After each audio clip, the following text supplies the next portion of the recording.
Osmani nuk ka pasur forcë. Të tajte në jeta në Kosovë, cilat janë problemet në tekstet shkollore? A duhet të rishkruhet historia dhe pse? Çka thonë autorët e teksteve e çka ata që kanë rekomanduar ndryshime në këto tekste?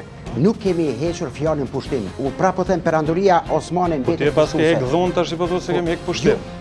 Ne them pushtimi nuk e kemi hek. Mbetet pushtim. Pse hek e dhon që është më e butë se pushtim e leç që më e rënd. Po mirë që hajde në vend fjalës dhun ta përdorim forcë ushtarake. Nuk e kemi pas na obligim me informu autorët e teksteve. Tash janë njoftuar, nëse s'është korrekte. Nëse jemi njoftuar, njoftuar, se kemi pas obligim me njoftue. Gjithashtu, ndesh një intervistë me ministrin e Shëndetësisë Ferit Agani. Jeta në Kosovë çdo të njëjtë në ora 20:20 dhe repriza të nesërmen në mesditë.